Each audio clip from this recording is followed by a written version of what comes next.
देवरिया से दिल्ली की यात्रा में राहुल गांधी ने घाट पर बैठकर किसानों की समस्याएं खूब सुनी, लेकिन रैली खत्म होते ही जो हुआ वो किसी ने नहीं सोचा था। रैली में आए लोग खाट लेकर चलते बने। कोई मोटरसाइकिल पर खाट लेकर भागा तो किसी ने दो दो खाट अपने नाम कर ली।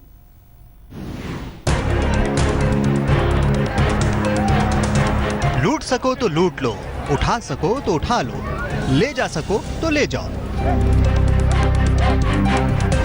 राहुल गांधी की रैली के बाद नजारा तो कम से कम यही ऐलान कर रहा है। इस वक्त यहाँ मिलजुल कर खाट की लूटपाट के सामूहिक कार्यक्रम को अंजाम दिया जा रहा है। सबके हाथ में खाट है, किसी को बड़ी या छोटी नहीं, एक साइज की खाट सबके हिस्से में आई। राहुल गांधी जैसे ही किसानों के नाम पर कस्में वादे करके लौटे, वैसे ही खाट का लूट अभियान शुरू हो गया। खुले मैदान में 200 खटिया बिखरी पड़ी थी और लोगों ने माले मुफ्त दिले बेरहम के अंदाज में खाट को अपने नाम कर लिया। किसी ने सिर पर खाट का भार उठाया तो किसी को अपने बाजुओं पर ही भरपूर यकीन था। एक साहब तो इतने खुशकिस्मत रहे कि हाँफते कांपते दो दो खाट के मालिक बन गए।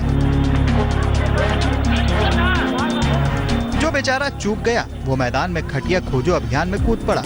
लोगों ने तो पहले ही खाट पर अपने नाम की मुहर लगा ली थी, सो जो पीछे रहा उसके हाथ से खटिया सरक गई। छीना झपटी में कुछ खाटों के पाए और रस्सियों के अंजर पंजर ढीले हो गए। मार धाड़ भागम भाग के बाद जिन्होंने खटिया के खेल में गोल्ड मेडल पाया, उनकी खुशी का ठिकाना नहीं रहा।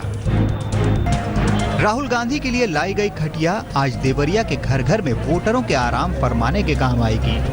कांग्रेस ने बड़ी उम्मीदों से खाट पंचायत का आइडिया खोज निकाला था। स्पेशल खाट का ऑर्डर देकर पंचायत में किसानों को न्योता दिया गया। इसी जगह इसी खाट पर थोड़ी देर पहले तक राहुल किसानों से वादे कर रहे थे, लेकिन देखिए चंद मिनट बाद मैदान कैसे खाट के युद्ध क्षेत्र का फील देने लगा।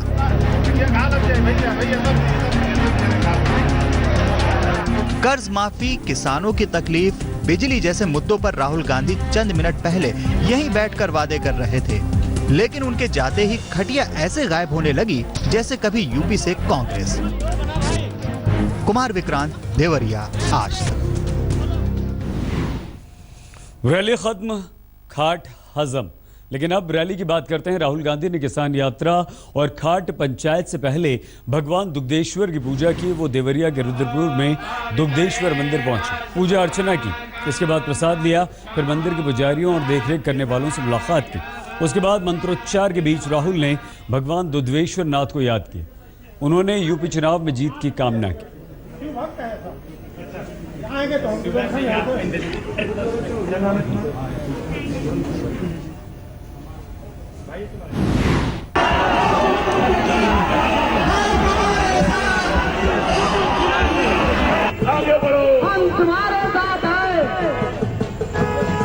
देवरिया का यह प्रसिद्ध देवधाम कांग्रेस उपाध्यक्ष राहुल गांधी का पहला पड़ाव बना। किसान यात्रा की शुरुआत मंदिर और भगवान की प्रार्थना से हुई। दुधेश्वर नाथ मंदिर में हलचल के बीच राहुल हाजिर हुए।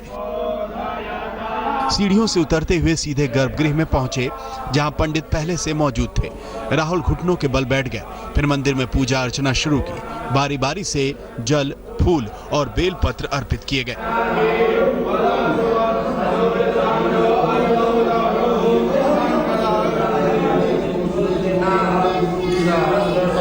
पूजा पूरी हुई, हाथ में भगवान का प्रसाद सौंपा गया।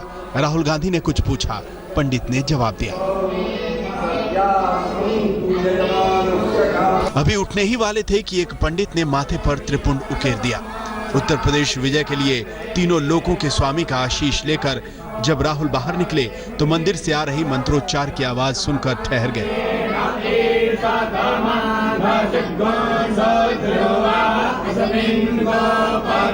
देर तक पूछताछ चलती रही। फिर पंडितों ने 1000 साल पुराने मंदिर की महिमा बताई और ये भी बताया कि मंत्रोच्चार करने वाले बच्चे कौन हैं।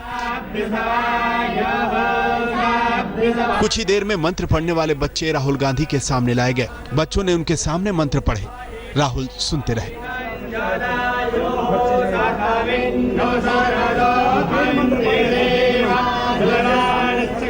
12 ज्योतिर्लिंग का उपलिंग माना जाने वाला ये पवित्र धाम छोटी काशी के रूप में चर्चित है।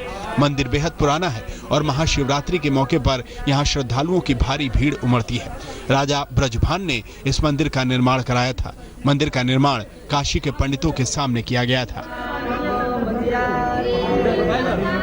यह मंदिर चमत्कारिक है और कांग्रेस पार्टी उत्तर प्रदेश में राहुल गांधी से भी बड़े चमत्कार की उम्मीद कर रही है। क्या पता दुग्धेश्वर नाथ की कृपा हो जाए।